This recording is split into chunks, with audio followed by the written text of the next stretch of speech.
We're gonna get this. We're gonna get this. We're gonna get this. We're gonna get this.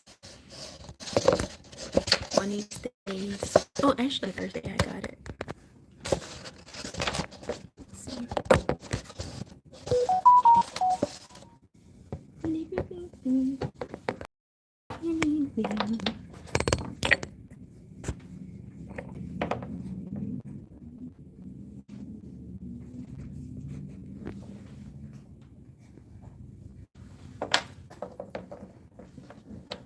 Okay, Moshe, I'm coming, my love. Well, excuse me.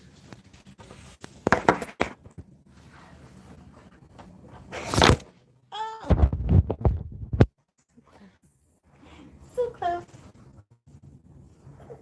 We're gonna get this. We're gonna get this.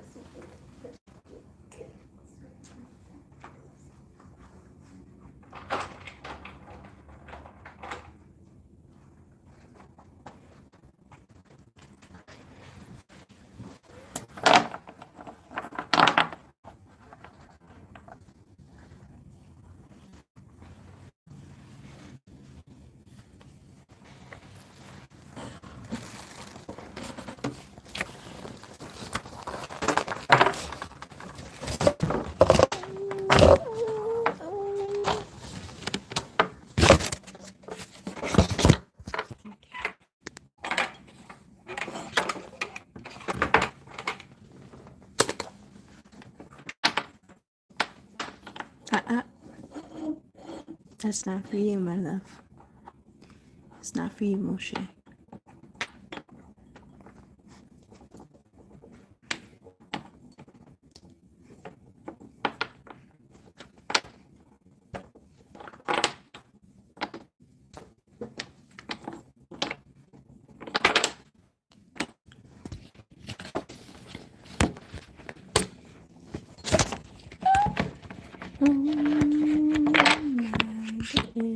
Okay. Oh, it's not high enough.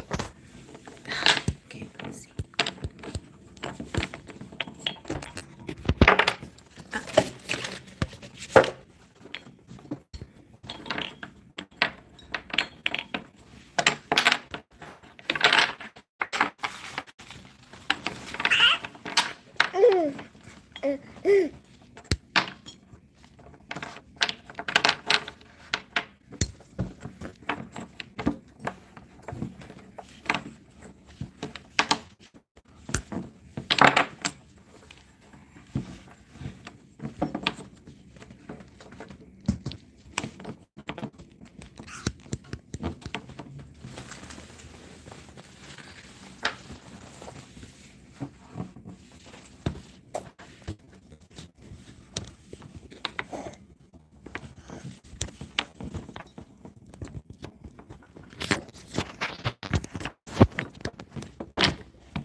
All right, so this is the setup for today.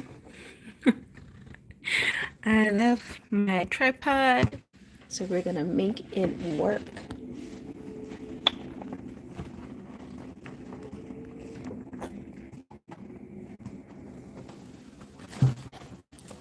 All right. I feel like I could clean this back a bit more.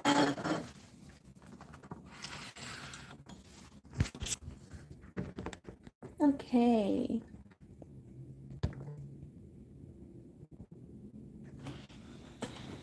All right, everyone. Welcome back to Shatoyia, the Feminine Leadership Code teaser videos. I'm just going to jump right into it today.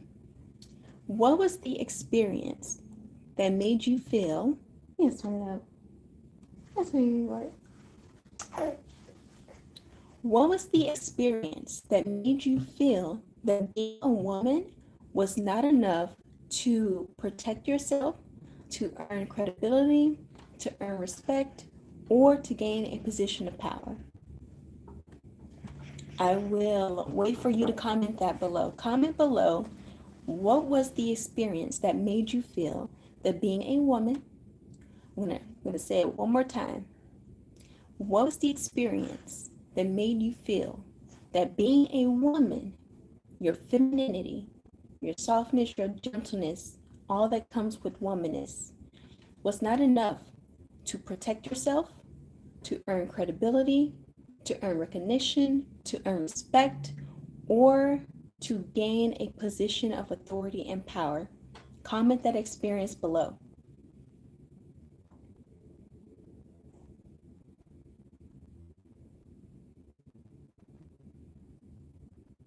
For me, as I was thinking about this question, I don't know.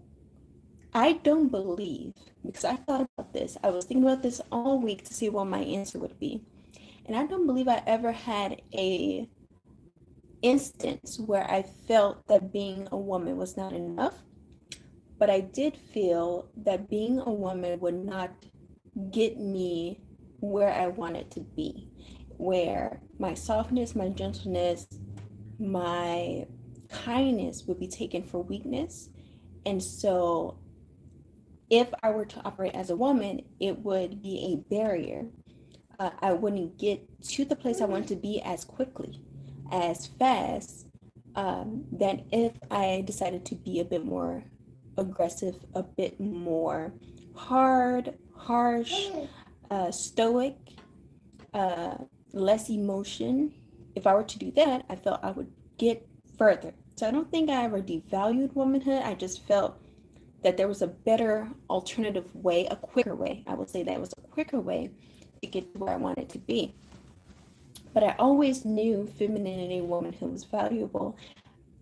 And I always knew that there was a non-sexual value to womanhood and femininity. I just didn't know how to put that into practice. So what was that experience for me that made me feel not that womanhood was invaluable to get me things, but that it was not the best path for me to take to get to respect, credibility, authority, positions of power, or even success as a whole, like joy, peace, fulfillment? I would say the experience for me was probably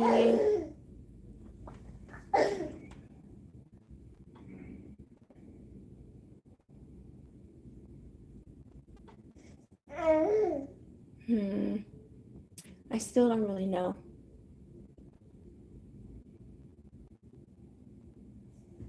Hmm.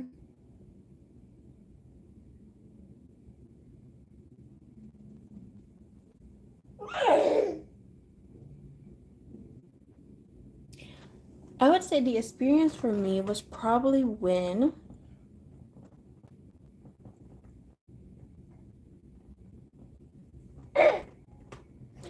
I showed up to a local community meeting and I was polished. My hair was polished. I was soft. My voice was soft. My tone was soft. I didn't change anything. My youthfulness, I didn't try to hide behind a lot of makeup, but I was polished. I was put together. I had on a beautiful dress that outlined my silhouette but didn't show too much. I wore my heels, and everybody else, oh, bright colors, and my curly hair was out, and it was out into like a big, nice, pretty, I want to say fro, but fro would be the best way to describe it. And I walked in smiling, joyful, and the people around me were so stiff. They were so stiff. They were so like you can see it in the face of people who take themselves not too seriously, but they just put themselves on a high pedestal, and they have a certain air about themselves where they just feel that they are better. And usually I'm trying to explain it well. In that scenario, there were women who were, definitely operating more in their masculine. They were stoic. They didn't show much emotion. They dressed down their womanness, so they kind of wore like black and white, gray. Um, let's just say, I was the only person of African descent. I was the only woman of African descent in that room. I was the only one with big curly hair. I was the only one in a very, dare I say, feminine dress, bright, vibrant dress. I stood out without my skin tone, without my hair, without the feminine presence. I just stood out like a sore thumb in every aspect. Even my youthful appearance, because I know I look younger than I am. That's right, Moshe. Even in my youthful appearance and my vibrant colors, I knew immediately that I was going to have a few bumps in the road when it came for me to speak, when it came to my thoughts and perspectives on certain topics and issues. And I was right. Even though I still showed up and I still spoke and I still made sure my voice was heard, but not being aggressive, being firm. And also because of my tone and because of how I stood out, people listened more, even though I wasn't the first person that they wanted to hear. That's right. Even though I wasn't the first person that they wanted to hear from, when I did speak, I was heard. I was listened to, and the more I spoke, the more interested people became in me, the more curious. Now, that doesn't mean they accepted me still, but it went from like, oh, this person doesn't look like they know much. This person, especially because she's dressed up, she probably isn't that smart. She's beautiful, but she's not that smart. She's a woman of African descent, so she's probably DEI, or she's just here to observe, or maybe she's an intern, or there's a lot of perspectives, but once I started speaking, that's right, Moshe. Once I started speaking, that's when the energy shifted, and I would say more of the men became more accepting. Ironically, it was interesting that more of the men became accepting of my presence at the table, and a lot of the women definitely gave me the cold shoulder. I was shunned a lot of the times. Sometimes my thoughts and opinions would be reduced to something that I did not say or what I didn't mean, and so I had to speak up again. And to have the audacity to repeat what I said and to clarify what I said and not allow someone to overspeak me or to have a narrative or to twist my words or to reduce my thoughts. The audacity to do that and also do it softly and intelligently. And I just don't think they expected that coming from this presence. But even though the men eventually came to accept my presence at the table and I got a lot of cold shoulder from the women, I gained a lot of respect regardless. I gained a lot of credibility because then people became interested. So even though people may not tell you or they may not say that they enjoyed or was inspired by you or what you did or what you said, people definitely after that meeting, after that event, went and looked me up on my social media. And some of the notifications will tell you when people follow you, when people have viewed your profile. And so I say all that to say that it is more convenient for us to follow the societal norms that are given to women. It is very convenient. People don't have to be uncomfortable When women are silent and compliant and toned down, uh, more than likely they will be allowed to get away with murder, so to speak. And I say that metaphorically. So they'll be allowed to get away with a lot of behaviors, policies, and insert action or behavior here because they know that the ones with the moral authority aren't going to put pressure or aren't going to stir the pot because they want to be accepted. And those people would be the women in the room. They want the validation of the male authority. They want what they perceive to be proximity to power and authority and respect and credibility and recognition. What they perceive to be proximity to success, near success. Especially, I found women of European descent tend to have this issue, and it's becoming an increasing issue with women of African descent, that they believe that an increased distance to be close to male authority is being closer to power, credibility, respect, and protection. And unfortunately, when you believe that, that means you're also okay with compromising your core values, your well-being, and your femininity in order to gain access to what you perceive to be power, safety, protection, respect, recognition, and power. And this also means that you are more susceptible to be manipulated, controlled, and to not be a woman's woman, a girl's girl, because if whatever a woman says or does not upset, let's say this, if something a woman or girl's girl, or I'm sorry, if something a woman says or does upsets the male authority figure, you are then going to try to distance yourself from that person, which means you will throw another woman or girl under the bus in order to stay close to what you perceive to be power, credibility, respect, authority. You're willing to throw away sisterhood, morality, core values, and your well-being to be close to what you perceive to be power and influence. And the bad part is you often don't have much to show for that, besides burnout, besides overwhelm, besides feeling disconnected, besides isolation, besides chronic health issues, besides loneliness, because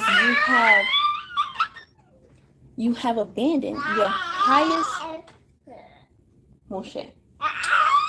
That's right, my love.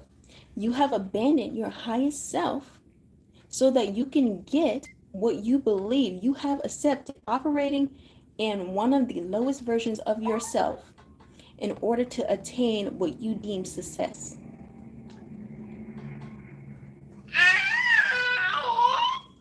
And most times, what women have to show for that are material possessions. So maybe a house, some money in your bank account, cars, clothes, shoes.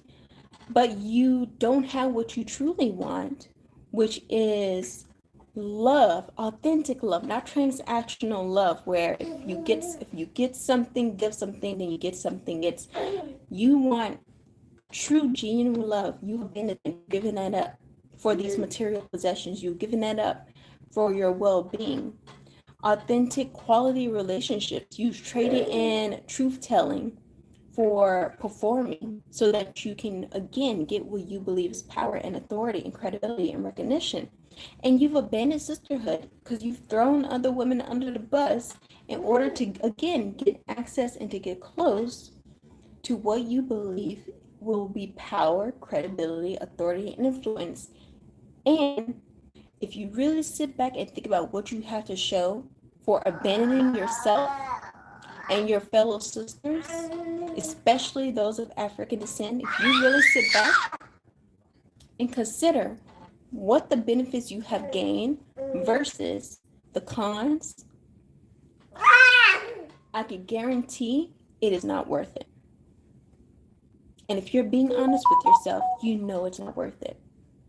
But then you got to do the hard part and hold accountability, acknowledge the damage that has been done to your self-esteem, to your confidence, to your sense of self-worth, to your well-being, to your sense of being valuable as a woman, to the dreams and desires and goals that you have compromised, whether it's starting a family, whether it's relationships with friends, whether it's building a sisterhood and surrounding yourself with quality women who support each other, whether it's traveling and enjoying life more, relaxation, whether it's just relaxing and resting more.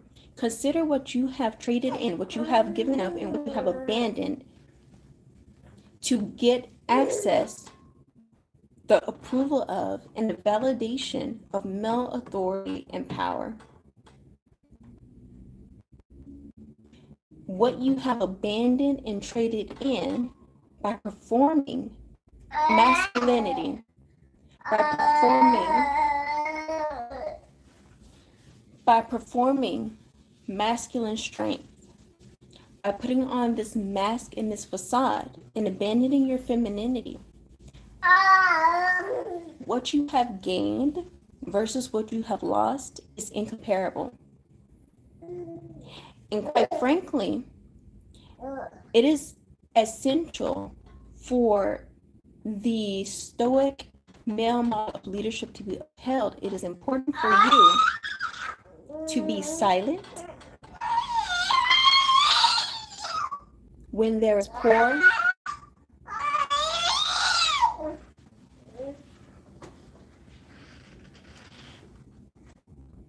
in order for masculine models of leadership to thrive in a world of male and female. It is important that the feminine remains silent, compliant, so you don't call out poor behavior, you don't stand up for other women, you don't stand against male power abuse, male authority abuse, male harassment. Instead, you justify it. Instead, you give the benefit of the doubt despite the evidence. Instead, you protect your own position and your own skin. But guess what? Here's what happens, and we don't think about this. When you do that, an injustice to one is an injustice to all. When you support, justify, and enable poor male leadership, when you abandon your feminine to take on more masculine models of leadership, what you do is you now become an accomplice to the system, and you're no longer a threat. That's why you can move up the ladder, because you're no longer a threat to the system. You can move up the ladder faster by abandoning your femininity and being silent, compliant, and quiet, because you're no longer a threat. The person who's a threat is the woman who has accepted and embraced her femininity and refuses to compromise her core values, her well-being, and her femininity. She now becomes a threat to the poor male and female models of leadership. Let's be clear. She becomes a threat to a system that has leveraged feminine workforce and labor, free feminine workforce and labor, without having to give much in return. It has leveraged demeaning and narratives that devalue femininity. They are a threat to those narratives, those lies regarding femininity and its value to society, to homes, to workplaces, and to communities, non-sexual value. The women who operate naturally, not performing femininity, but truly operate in their natural feminine authority, become the most powerful being in their workplace, their home, in their community. And it is no question and no guessing why the world works so hard to keep women detached from their femininity, from their life source, from their power source, from your true identity, so that they can give you one and praise you and validate you and give you a sense of worth that is convenient and beneficial to them, but not to you or your loved ones. So my goal, I am here, I have been for over 20 years. I am here to disrupt the system.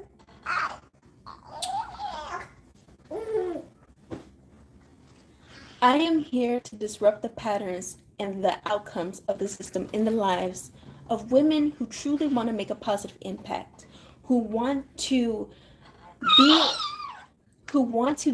a force for good in their homes, in their workplaces, and in their communities. But you don't have the capacity to do it because you have detached from your life source, your life essence, the discernment, the spirit that would give you the capacity and the life force, the fullness, the joy, the fulfillment, the peace. You have traded that in, and so now you struggle with chronic health issues, chronic burnout, chronic overwhelm, chronic imposter syndrome, chronic devaluing of yourself. Your sense of self-worth is shot. Your sense of self-worth is, you're confused about what your worth truly is. You don't even know how to articulate what the value of women is non-sexually. It is even hard for you, if I were to ask you what is the value of a woman, you would be hard pressed to be able to truly articulate the value of your womanness and the benefits that a woman, just as a woman, no extra title. All those other titles are amazing, right? Which shows that we could do so much more than what the world will give us credit for.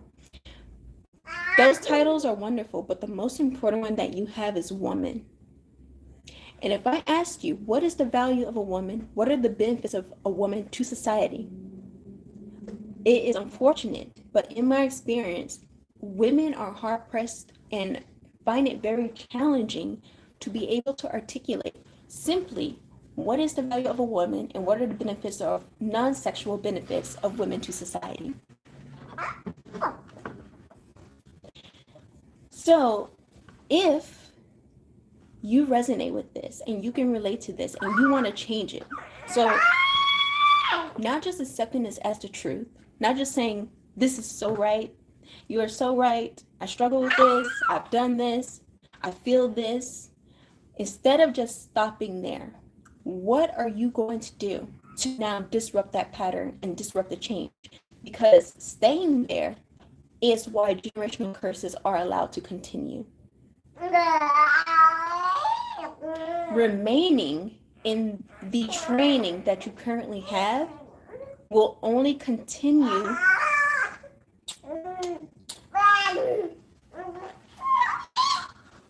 remaining in the training that you currently have will only continue the harmful and damaging patterns that you're currently dealing with when it comes to your capacity and your ability to impact, lead, and influence without compromising your core values, your femininity, or your well-being in the process.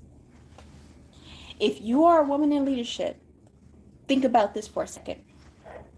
If you're a woman who exercises her right to lead, who is active in her community or in her workplace or in her home.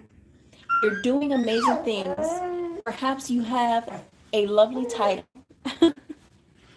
whether it's wife, mother, homemaker, sister, auntie, career woman title, whatever your amazing title currently is, with all the achievements and awards that you may have,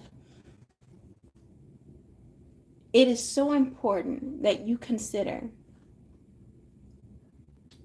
that your most important title is and will always be woman, and that when you abandon your highest self, you leave yourself to be broken and unhealed and to get broken and unhealed consequences. So my question to you is, how badly do you want to be a force for good in this world? Is it important for you to be a part of contributing to the healed and whole version of yourself and of your loved ones? Is it important to you to be a force for good, to be an influence, to be an inspiration, to make positive impact, to create a world that you would want to live in and you would want your loved ones to live in? How important is that to you? And if you truly want to be a force for good and to make a positive impact, it is not negotiable. It is a requirement. You need to reconnect to your highest self, and your highest self is naturally feminine. You need to connect to your highest self, your most healed, whole, feminine self. We need to learn, what does she look like? What is her identity? I will take you through the Shatoyia.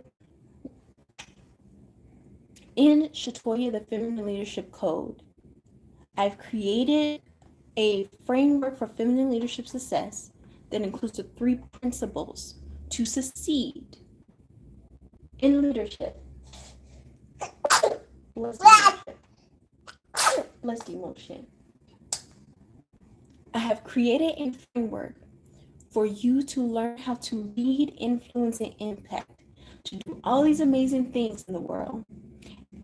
But here's the important part. You can do that without compromising. You can be a positive force for good. You can make a positive impact, be an influence, and actually have the life you want to live and the relationships that you want, and rest and relax without compromising your core values, your femininity, or your well-being in a process. You can lead, impact, and influence without suffering from chronic health issues, from burnout, from overwhelm, from feeling guilty and shameful for asking for support and for help, from suffering from hyper-independence, from suffering. See, even my child is excited about this. From suffering from fear and trauma-based decision making, from suffering from the choices that you make because you're operating in one of the lowest versions of yourself, which includes the fear and trauma-based version, the unhealed and broken version of yourself. You can lead, influence, and impact without suffering from the burnout that comes with leading with masculinity versus your femininity, from leading with harshness, aggressiveness versus softness, harmony, from suffering from always feeling the need to compete with not just men, but also other women. You don't have to continue down this path. You don't have to suffer in order to make a positive impact in the world. You don't have to operate on E and continue to suffer from operating on E, empty, from operating from emptiness. You don't have to constantly be the martyr, the person who is putting themselves on the line putting themselves on the line to contribute to creating a positive lifestyle for yourself and your loved ones. You can lead, influence, and impact without manipulation tactics, without psychological backflips and gymnastics, without trying to control other people. All you have to do is control yourself. And that's going to require, though, you to explore what energy you've been leading from and be honest about that and why you do that, the traumas, the fears behind that, which will require you to go on a self-discovery process. And in the Feminine Leadership Code, the first step is that self-discovery process. The first thing you will access in the Feminine Leadership Code workbook is a self-discovery activity. And you will be able, so once you actually register, sign up for the Feminine Leadership Code, you will be purchasing the Feminine Leadership Code physical workbook.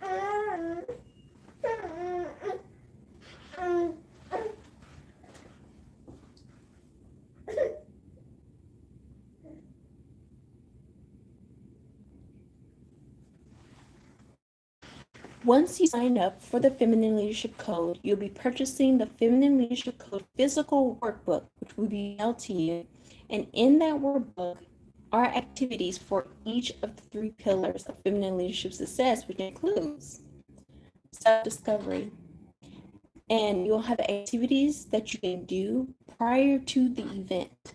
That way you can come to the event ready to discuss what you have discovered about yourself and have a foundation for the next steps that you need to move forward in your journey to feminine leadership. And I want to make sure it is clear that this journey is not about trying to control other people, trying to get a cheap power grab over men. It's not about disempowering men. I don't believe in that. I also don't believe in supporting men who abuse power and authority. And I also don't believe in, on the other extreme, disempowering all men. And we will discuss that in the Feminine Leadership Code.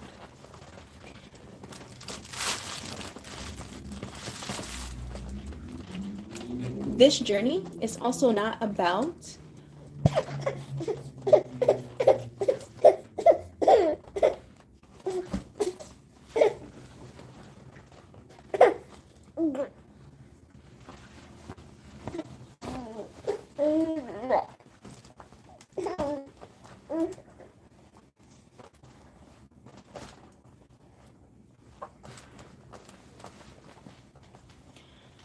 This journey is also not about trying to get the validation and approval of men. I know a lot of femininity programs teach how to get a man too.